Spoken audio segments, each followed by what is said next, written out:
Hello, guys, in this episode I will learn about how to create a table of content with subheadings on Word Microsoft Office 365.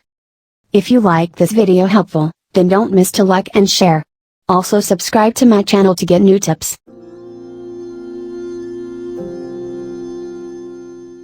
Here's I have a sample of a Word document that has multiple pages, around 14 pages over here.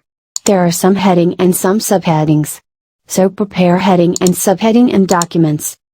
Revise the document and make subheadings under the main headings. Use categories with heading 1 to heading 2, 3, 4, and heading 5. To do that, select the heading text and then select heading type from the home ribbon. Here I keep the introduction of this document in the main heading, heading 1. Now subheading defines as a heading 2. Follow the sequence and arrange all the headings one by one.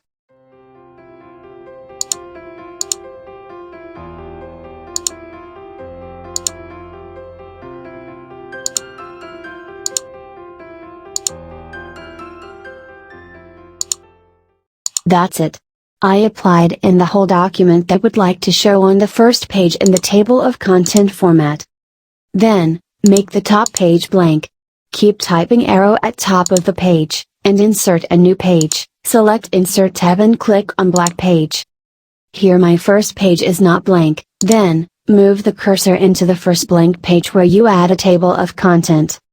Now, select the Preferences menu tab, and click on Table of Contents. See the different table of contents format and select that you want in your format.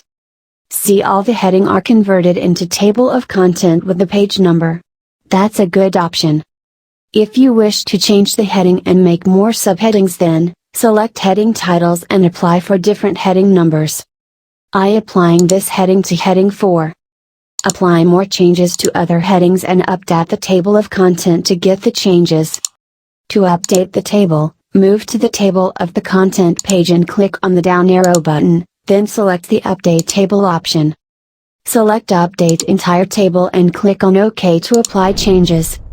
Now subheading moved into the main heading automatically. Let's see how to change the page number on the table of content in Word. Move the headings or subheading into a new page, using the page break function. Just move to Head and select Page Break under Insert ribbon on a Word document. To apply changes on page's number, move to Table at the top and click on the down arrow icon, then the Update Table option. Select Update Page Numbers Only. And OK to apply changes. To change the table color and design, use the Design tool after selecting the table of content. Here's different color options and a pre-ready design. Just select that and apply the change. That's it. To delete the table of content from the Word file, select the table of content and click on the down arrow icon. Then select Remove Table of Contents. The table will be removed and your document used like earlier. Hope you get the important tips and settings in this video, so thumbs up and subscribe for more updates. Also, comment on me to get more help from us.